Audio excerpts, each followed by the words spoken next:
성경 말씀은 에베소서 5장 25절에서 27절입니다.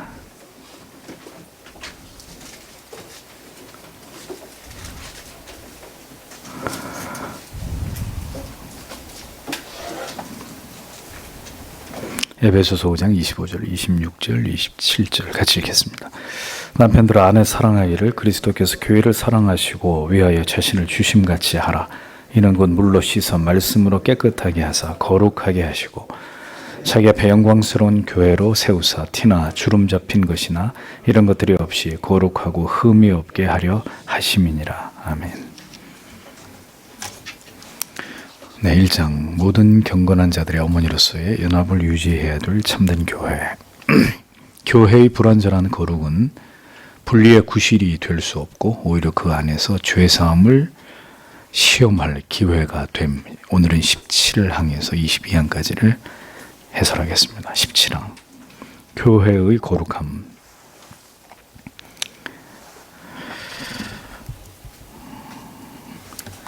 그리스도께서 그의 몸이신 교회를 얼마나 사랑하시고 아끼시며 어떠한 계획을 교회를 향해 가지고 계시는지를 본문은 방금 읽은 이 본문은 우리에게 그것을 잘 보여주고 있습니다.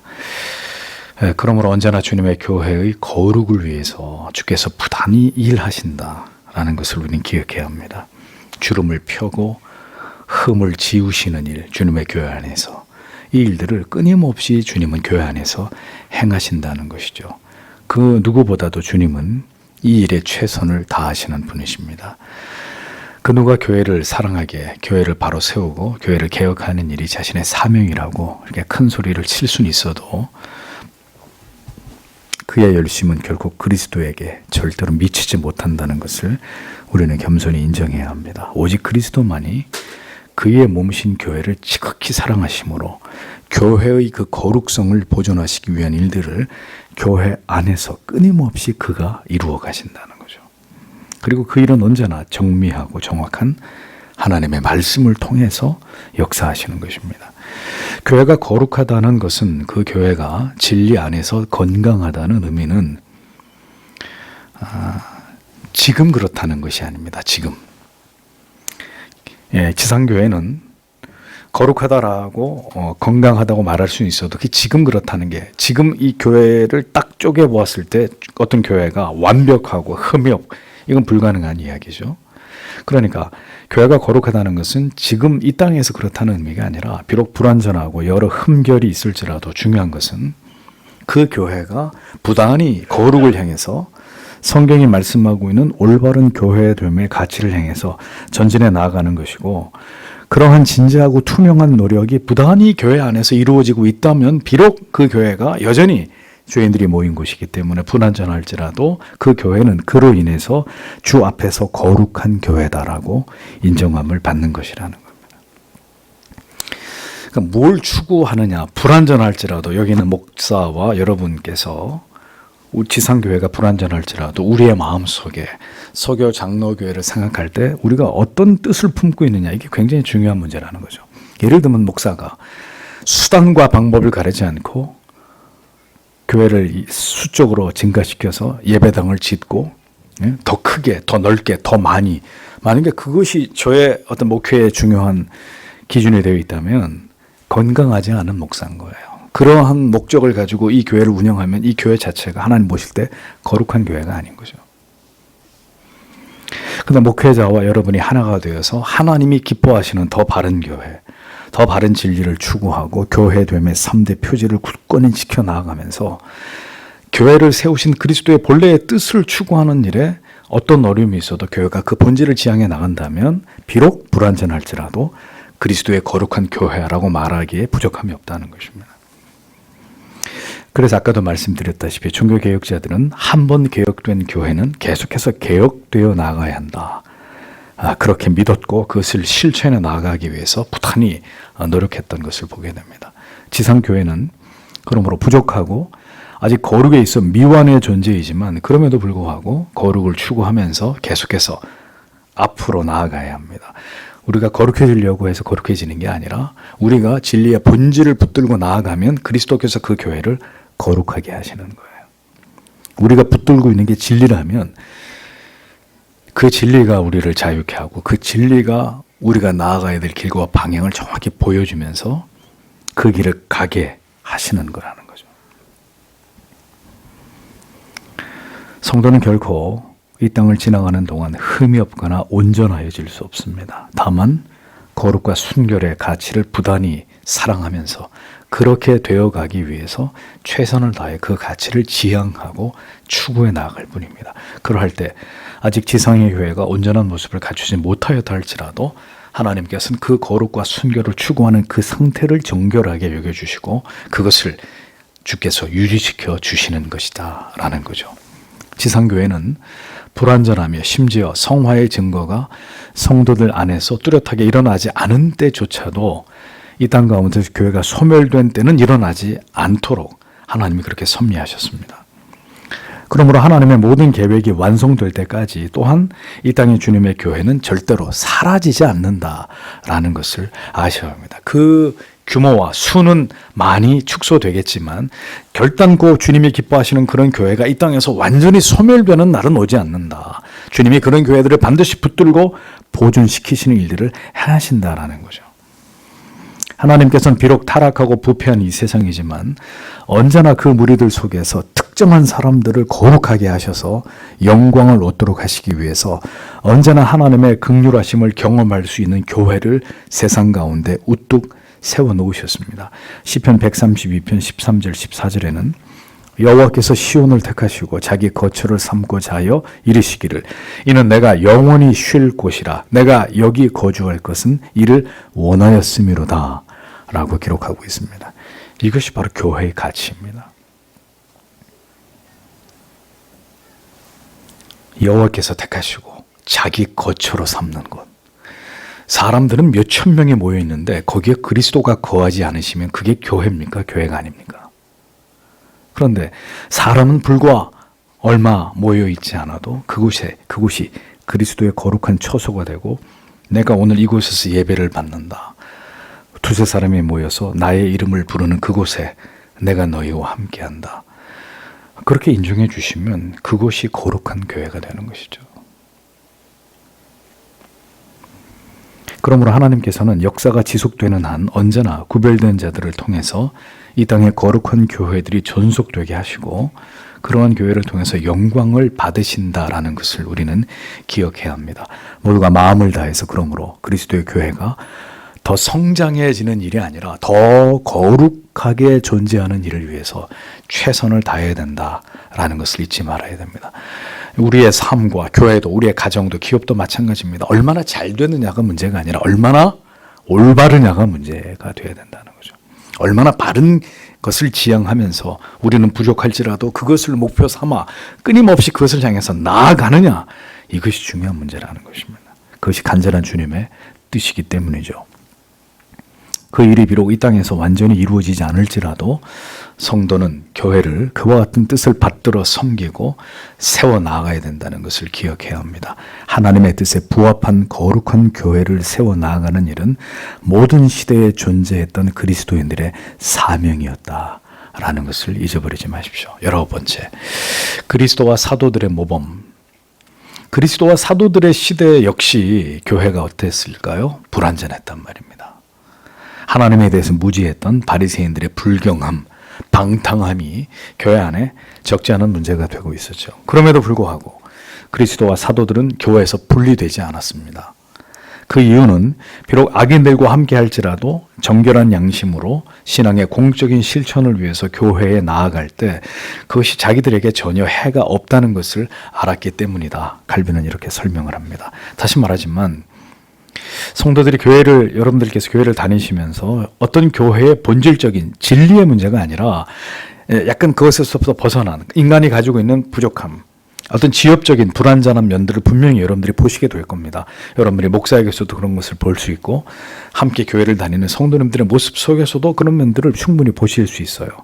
그래서 어떤 경우에는 이 교회 성도들이 사랑이 없구나 이렇게 느껴질 수도 있고 성도님 가운데 누군가는 우리 마음에 들지 않을 수도 있어요. 내 마음에 쉽게 말하면 저 아무개 성도 진짜 마음에 안 들어. 뭐 이런 일들이 일어날 수 있어요. 자, 그러면 그런 이유가 우리가 함께 그 교회에서 신앙생활을 할 수 없는 이유가 될 수 있느냐? 참으로 어처구니 없는 일들이 교회 내에서 여전히 벌어지고 있는 거죠.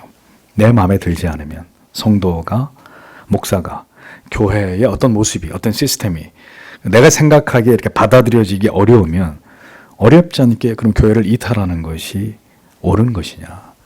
그리스도와 사도들은 최악의 모습의 교회였다 하더라도 그 가운데서 신앙을 지키는 것을 피하지 않았다. 교회 머리 대신 그리스도의 권위에 복종하는 성도들이 되십시오. 그 무엇이 진정한 믿음인지를 부디 생각하셔야 됩니다. 칼빈은 키프리아누스의 말을 인용합니다. 교회 안에 가라지나 부정한 그릇들이 있는 것처럼 보인다 할지라도 우리 자신이 그 교회에서 물러나와야 할 이유는 없다. 오히려 우리는 알곡이 되기 위하여 힘써야 하며 금과 은으로 만든 그릇들이 되기 위하여 할 수 있는 만큼 수고해야 한다. 질그릇을 깨뜨리는 일은 오직 주님께 속한 것이요 그가 철장으로 그것들을 깨뜨리실 것이다. 아무도 성자께서 홀로 하실 일을 자기가 할 수 있다고 주장하여 쭉정이를 골라내고 다 분리해내고도 남는다는 식의 생각을 가져서는 안 되는 것이다. 이러한 완고함과 불경함, 경솔함이야말로 교만한 것이요 사악한 자세가 그 모습을 드러내는 것이다. 이렇게 칼빈이 키프리아누스의 말을 인용해서 이야기를 합니다. 마음에 들지 않을 수 있어요. 옳지 않을 수 있어요. 근데 그게 진리의 문제, 본질적인 문제가 아니라면 어떻게 해야 됩니까? 그것 때문에 나는 여기도 마음에 안 들고 저기도 마음에 안 들고 그건 신앙이 아닌 거예요. 그건 올바른 교회를 섬기는 신앙의 모습이 아니라는 거죠. 적어도 그대가 마음에 들지 않는 어떤 성도의 모습으로 인해서 여러분의 교회를 떠나겠다고 생각하는 그 생각이 얼마나 반성경적인지를 칼빈은 정확하게 밝히고 있는 것입니다. 응? 교회를 왜 옮기셨습니까? 나 그 교회 아무개 꼴 보기 싫어서 내가 옮겼다고. 돌아가셔야 돼요. 그 교회로 다시 돌아가셔야 돼요. 그런 식으로 주님의 교회를 가볍게 이탈하는 것은 절대로 하나님이 기뻐하시는 교회의 머리 대신 그리스도가 원하시는 바가 아니라는 거죠. 사랑이 없으면 교회가 사랑이 없 그럼 어떻게 해야 돼요? 그대가 사랑이 충만한 사람이 되어야죠. 봉사하는 그 교회는 봉사하는 성도가 아무도 없어. 그럼 당신이 봉사하는 성도로 그 교회를 섬겨야죠. 이 교회는 섬기는 성도가 하나도 없어. 그러면 주님 나에게 은혜를 주셔서 내가 섬기는 자가 되게 해 주십시오. 그게 주님이 원하시는 거 아닙니까? 그것이 진정한 신앙의 모습입니다. 교회의 구성원들에 대한 비난과 그들에 대한 정죄보다 그대에게 그것을 보게 하신 하나님께 그대가 그 가운데서 그 문제 속으로 들어가서 주님의 교회를 온전하게 하는 일에 기여하는 그리스도의 일꾼이 그리스도의 몸의 한 지체가 되어야 한다라는 것입니다.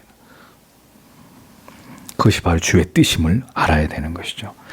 악인들, 온전하지 않은 신자들에 대해서 어떤 유연한 자세가 필요한지를 설명하고 있는 칼빈은 그럼에도 불구하고 결코 용납할 수 없는 점에 대해서도 논하고 있습니다. 그것은 교회 안에서 말씀드렸죠. 지난주에도 하나님의 올바른 말씀이 선포되고 있지 않다. 그러니까 말씀이 왜곡됐고 잘못됐다. 이건 재론의 여지가 없는 거예요. 성례가 정당하게 시행되지 않는다. 이것을 자의적으로 이렇게 훼손하는 이런 일들이 교회 안에서 빈번히 일어나고 그것 때문에 심각하게 내 영혼이 위축되고 내 믿음이 자라지 못하는 이런 가운데 있다. 이러면 어떤 문제를 분명히 판단할 수 있습니다. 어떤 결정이 필요한 거죠. 이를테면 어떤 성도가 말씀과 성례를 회방한다면 목회자가 말씀과 성례를 훼손한다면 이건 용납되기 어려운 문제입니다. 그래서 칼을 뽑아가지고 그 문제에 대해서 다뤄야 되는 거 공적으로. 왜 교회가 이렇게 합니까? 왜 아무개가 이렇게 하나님의 예배를 회방하고 방해하고 왜 교회가 정당하게 하나님이 기뻐하는 이 성례를 행하지 않습니까? 이런 부분에 대해서 분명히 우리가 이의제기를 할 필요가 있는 거죠. 그러나 그 교회의 어떤 성도가 좀 도덕적으로 불완전해요. 죄를 지어요. 자, 그럼 나는 저런 사람하고 여기서 예배 못 드려. 나는 저런 사람하고 같이 성찬의 상을 받을 수 없어. 이렇게 이야기하는 것은 도무지 성경이 우리에게 말씀하는 바가 될 수 없다는 겁니다. 목사와 성도들의 어떤 결함으로 인해서 나의 믿음이 상처를 받는 것도 아니고 우리의 성례가 유익이 되지 않는 것도 아니기 때문이라는 거죠. 그래서 칼빈은 다른 곳에서 이렇게 얘기하죠. 인격적으로 문제가 있는 좀 흠이 있는 목회자가 성례를 집행하거나 설교를 한다. 그럼에도 불구하고 당신이 그 성례에 참여하고 그 말씀을 듣는 것은 그 사람에게 복종하는 것이 아니라 그를 목회자로 세우신 하나님의 권위에 복종하는 것이다. 그대가 그렇게 하는지 그렇게 하지 않는지 하나님이 그들을 지켜보시는 것이다. 이렇게 얘기하고 있잖아. 그러니까 교리가 잘못됐거나 말씀이 잘못됐다는 얘기가 아니라 말씀을 전하는 자 혹은 함께 신앙생활하는 성도님들의 어떤 결격, 결함. 자, 이 부분을 얘기하는 것입니다.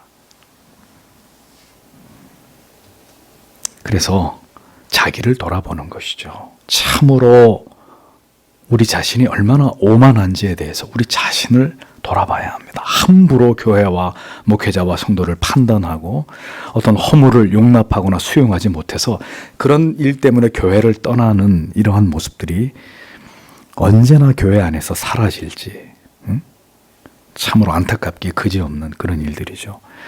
이것이 주님의 교회를 교회로 인정할 것인가 그렇지 않을 것인가의 문제에 대해서 칼빈은 매우 조심스럽게 이런 부분들을 이렇게 접근하고 있는 것을 보여줍니다.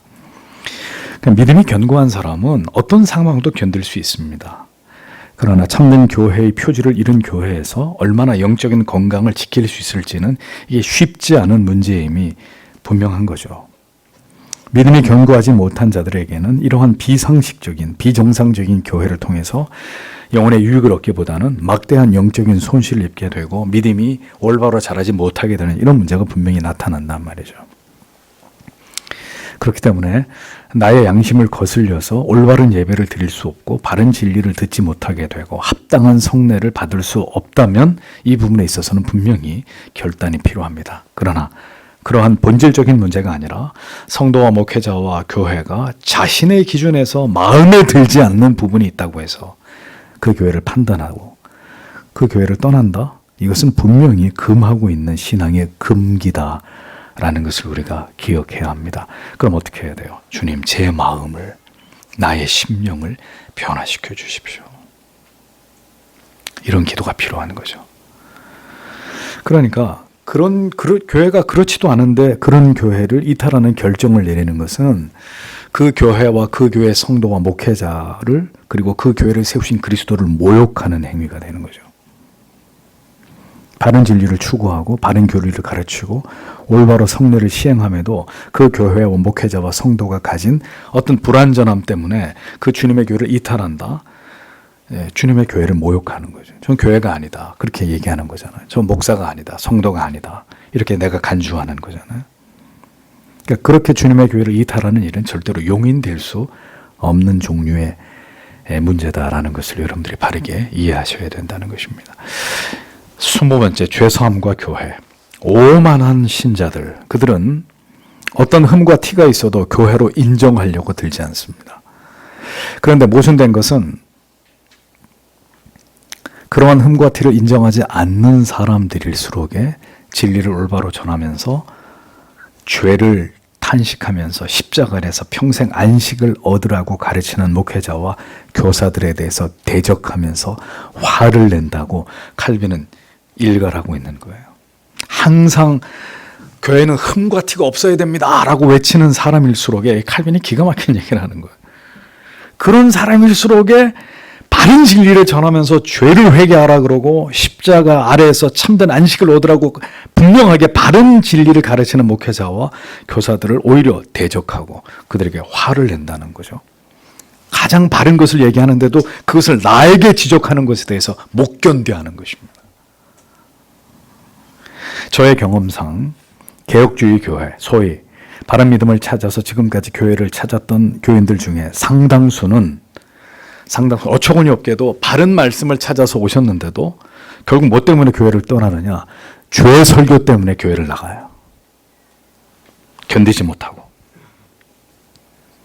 그래서 허다히 봤습니다. 우리 교회에 오셨던 분들 중에도. 다른 이유가 아니라 왜 자꾸 죄만 설교하냐 이거죠. 자, 그런 점에서는 칼빈의 이 같은 주장에 전적으로 동의할 수밖에 없는 겁니다. 교회는 부단히 성도들에게 완전함으로 나아갈 것을 촉구하면서 인간에게서 드러날 수 있는 영적 게으름을 허용하지 않아야 합니다. 그러나 중요한 것은 우리가 우리의 노력만으로 이 땅에서 완전한 것을 추구할 수 있다는 그 착각에서 벗어나야 돼요. 그 착각은 바로 마귀가 우리 안에 심어놓은 생각일 뿐이라고 칼빈은 일갈하고 있는 겁니다. 그렇다면 죄사함이 교회에서 왜 필요하겠는가? 하나님께서 모든 택하신 백성들이 교회로 나와서 그들의 죄악이 씻기워지기를 하나님이 기뻐하십니다. 그렇다면 어떻게 주님의 교회는 완전한 자들만 나올 수 있겠습니까? 어떻게 교회가 아무런 흠과 티와 부족함과 불완전함이 드러나지 않을 수 있고 여전히 악을 행하는 자들이 교회 안에 존재하지 않을 수 있겠습니까? 그러니까 성도님들이 이러한 부분을 올바로 이해하면서 그로 인해서 그 교회를 판단하고자 하는 오류를 범해서는 안 된다는 거예요. 다 죄인이에요. 성화되어가는 그 도상에 있는 사람들이고 여전히 우리의 죄성이 드러날 수밖에 없고 그것으로 다른 사람을 찌를 수밖에 없는 우리가 그런 존재들이에요. 다만 말씀을 들으면서 또 회개하고 눈물 흘리고 나를 용서해 주십시오 아무개 성도님. 이 정도만 돼도 훌륭한 거죠.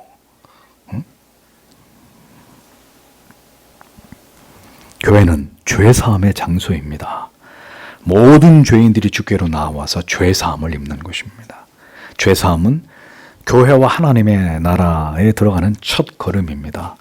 그러니까 죄사함이 전제되지 않고는 즉 오늘도 교회 주님 앞에 나온 성도 여러분들의 마음에 주여 이 죄인이 주 앞에 나왔나이다 라는 겸손한 자기 인식에서부터 예배가 출발하지 않을 것 같으면 그 예배는 헛된 예배가 되는 거예요. 오늘도 예수여 이 죄인을 긍휼히 불쌍히 여겨주시고 내 영혼을 새롭게 하여 주옵소서. 그리고 하나님의 영광을 위해서 살도록 오늘도 하나님의 말씀으로 나를 깨끗게 하시고 나에게 분명한 하나님의 뜻을 말씀해 주셔서 월요일부터 시작되는 삶에서 또 그 말씀을 지향하면서 살아가도록 나를 붙들어 주십시오. 이런 것들이 예배자의 정서에 합당한 모습이죠. 그래서 죄사함, 이 죄 문제가 언제나 우리에게 중요한 초점으로 다뤄지지 않고는 하나님과의 언약도 연합도 존재할 수 없는 거예요. 그런 성도의 영혼 안에서는. 호세아 2장 18절에서 20절에 그날에는 내가 그들을 위하여 들짐승과 공중의 새와 땅의 곤충과 더불어 언약을 맺으며 또 이 땅에서 활과 칼을 꺾어 전쟁을 없이 하고 그들로 평안히 눕게 하리라. 내가 네게 장가들어 영원히 살되 공의와 정의와 은총과 긍휼히 여김으로 네게 장가들며 진실함으로 네게 장가들리니 내가 여호와를 알리라 라고 말씀하시므로 하나님께서는 그 백성들을 긍휼히 여기심으로 그들과 화목해 되기를 그 누구보다도 하나님이 우리보다 더 하나님이 원하고 계신다는 모습을 우리에게 나타내 보이고 있습니다. 예레미야 33장 8절에도 내가 그들을 내게 범한 그 모든 죄악에서 정하게 하며 그들이 내게 범하며 행한 모든 죄악을 사할 것이라 라고 말씀하고 있죠. 그래서 교회는 죄를 감추는 것이 아니에요. 죄를 드러내는 것이에요. 우리의 허물과 부족함들을 드러내는 것이에요. 드러내면 그걸 막 질타하고 욕하는 데가 아니라 그 드러난 그의 허물과 죄를 누군가는 대신 기도해주고 감싸주고 사랑으로 그것을 권면해주고 그리스도 앞에 그를 세워주고 말씀으로 깨닫게 하고 이런 일들이 일어나는 것이 그리스도의 교회죠. 어떻게 당신 같은 사람이 교회를 나왔어? 당신 같은 사람이 무슨 예배를 드려? 그런 것이 아니란 말입니다. 교회는 죄사함에 하나님의 긍휼과 자비가 베풀어지는 곳입니다. 죄인들이 죄를 깨달아 회개함으로 예수 그리스도를 구주로 믿고 구원을 받는 곳입니다. 칼빈이 왜 이 사실을 강조했을까요? 그러하기 때문에 교회가 갖는 불완전함을 죄인들의 그 부족한 모든 모습들을 용납하고 그러한 이유로 인해서 교회로 인정하지 않으려고 하는 그 완악하고 오만한 마음을 버리라는 것입니다. 버리라는 거예요. 그런 마음을 품기에 하나님이 당신을 그대를 기뻐하지 않는다는 것입니다. 그 모든 오류들을 그 교회가 거룩과 순결을 추구할 때 반드시 하나님이 그 부분들을 깨닫게 하시고 수술하시고 다루심으로 온전케 나아가실 것이라는 것을 믿고 주님의 교회를 귀하게 여길 것을 당부하고 있는 것을 우리 기독교 강요 안에서 발견하게 되는 거죠. 21번째, 교회의 지체들에게 임하는 죄사함의 은혜. 주님께서는 진실된 죄사함의 고백을 통해서 죄인들을 영원히 교회 안으로 받으셨고 교회 안에서 그들을 보존하시고 보호하십니다. 죄사함의 은혜는 단회적인 것이 아니라 계속해서 하나님의 자녀들에게 거듭 임하는 은혜입니다. 그러니까 영원히 단번에 죄인의 이 죄가 속죄돼서 우리가 거듭나서 새로운 신분이 됐다는 것은 단회적인 거예요. 단회적인 거, 영원히 한 번에 이루어진 일이에요. 그러나 그 죄 사함을 입었다고 하는 것에 대한 은혜가 우리 안에서 계속되는 것은 개별적 모든 죄의 문제에 대한 개별적 성도의 회개를 통해서 하나님이 그 죄사함의 은혜를 거듭 우리에게 부어주시는, 네 죄가 사해졌다, 너는 깨끗해졌다, 아들의 흘린 보혈로 너의 모든 죄가 사해졌고 너는 새로워졌고, 계속 우리의 마음에 평안과 자유함을 주시는 것은 바로 그것이라는 거죠. 우리는 우리가 가진 모든 연약함으로 인해서 언제나 하나님의 긍휼하심이 필요한 존재라는 것을 분명히 깨닫고 우리가 그런 존재일 따름이라는 것을 언제나 알고 있어야 됩니다. 그러므로 우리는 언제나 죄사함의 은혜가 우리와 함께 하면서 죄사함의 회개를 통해서 거듭 화목의 선언이 우리에게 주어진다는 것을 기억해야 되는 거죠. 그래서 성도의 매일매일의 이 회개는 굉장히 중요한 부분이라는 겁니다. 우리의 신앙에 있어서. 교회는 언제나 이 죄사함의 은혜로 지탱되는 평생도록 지은 죄의 흔적을 짊어지고 살아가는 영혼들이 거하는 곳이다 라고 칼빈은 분명히 얘기했어요. 우리를 구원으로 부르셨다는 것은 우리의 모든 죄들에 대해서 언제나 용서하실 준비가 그리스도께 되어 있으시고, 그렇게 날마다 우리의 죄가 하나님의 자비하심으로 말미암아 사함받고 또 사함받게 되는 일들이 바로 교회에 접붙여진 성도에게 주어진 특권이라는 것을 우리는 알아야 한다는 것입니다. 그러하게 언제나 죄를 다룸에 있어서 신중하고 언제나 이 죄를 다루는 것을 중요하게 여기는 교회와 그리고 그런 것들을 추구하는 교회의 거룩한 예배는 성도 여러분들에게 진정한 축복이 아닐 수 없는 것입니다. 무슨 예배가 언제부터 축제가 돼가지고 하나님이 중요하지 않고 인간들이 누리고 감동하고 즐거워하고 재미나고 그런 것이 예배로 둔갑을 해버린 어떤 이 시대의 모습을 보지 않습니까? 누구를 위해서 종을 울리는 거예요? 죄를 신중하게 다루고 그 죄를 하나님 앞에서 다루는 것을 중요하게 여기는 예배의 예전, 그 교회의 모든 중심, 언제나 그런 정서 속에서 내가 하나님을 예배할 수 있다는 거 축복이라는 것입니다. 가장 중요한 교회가 해야 될 그 본질을 성실하게 성도 안에서 수행하도록 지도하고 그 길을 그 교회가 지금 인도하고 있기 때문이죠. 어떤 분들은 개혁교회에 오셔서 너무 분위기가 무거워서 싫다 그러세요. 아니 싫으면 마세요. 그러면 좀 이렇게 CCM도 부르고 좀 이렇게 서로 웃으면서 만면에 미소를 띠고 좀 서로 이렇게 행복하게 좀, 글쎄 그런다고 행복해질 것 같으면은 그러면 그냥 레크레이션을 하죠. 레크레이션 강사를 모셔다가 목사 말고. 22번째, 주께서 교회에게 주신 열쇠입니다. 자, 이러한 은혜를 우리에게 베풀어 주시기 위해서는 주님께서 교회에 베풀어 주시기 위해서 주께서는 교회들에게 열쇠를 주셨다는 거예요. 사도들에게 계명과 그리고 죄를 사하는 권세를 주셨다. 즉 그들을 통해서 전해지는 복음으로 말미암아 누구든지 주께 나와 죄 사함을 받고 하나님과 화목해 되도록 사람들에게 그렇게 복음을 전해서 권면하고 말하고 가르치도록 하나님의 종들을 교회에 하나님이 세우셨다는 것입니다. 그러므로 이러한 임무를 맡은 가르치는 장로들과 감독들은 항상 공적으로나 사적으로 죄사함에 대한 소망에 관한 복음의 약속들을 경건한 성도들에게 항상 전파하여 그들의 양심을 강건하게 함으로 교회의 모든 거룩한 사역과 성도의 교제 가운데서 계속해서 죄사함의 확신을, 용서의 기쁨을 누리게 해야 한다라고 칼빈은 분명하게 이야기합니다.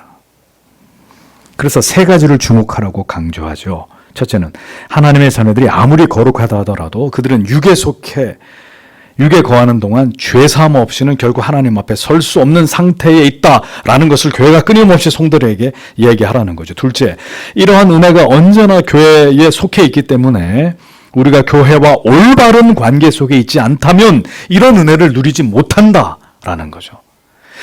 이 시대의 가장 큰 문제는 신앙이 자꾸 개인주의로 간다는 것입니다. 교회는 교회고 나는 나고, 그런 정체불명의 신앙은 없다는 거죠. 성경 어디에도. 여러분들이 교회와 연결되어 있고 소속되어 있어서 그 은혜가 교회를 통해 나에게 잘 수용되도록, 잘 흘러 들어오도록 교회와 공동체와 올바른 관계 속에 있어야지, 그 교회와 어떤 식으로든 등을 지고 왕따가 되어 있고 정상적이지 않은 신앙이란 말입니다. 그러니 고사되는 거예요, 내 영혼이.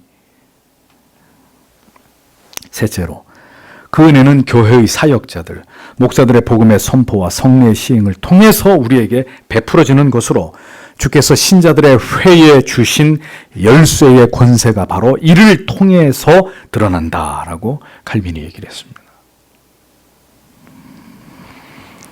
교회, 하나님께서 지정하신 이 거룩한 곳은 언제나 죄를 다룸에 있어서 가장 성경적이고 가장 은혜가 넘치는 곳이어야 하고 가장 올바르게 목회자와 성도들 안에서 죄 사함을 구함이 성도의 거룩한 의무로 이해되고 그것이 이루어지는 곳이어야 된다고 칼빈은 이토록 강조하는 거예요.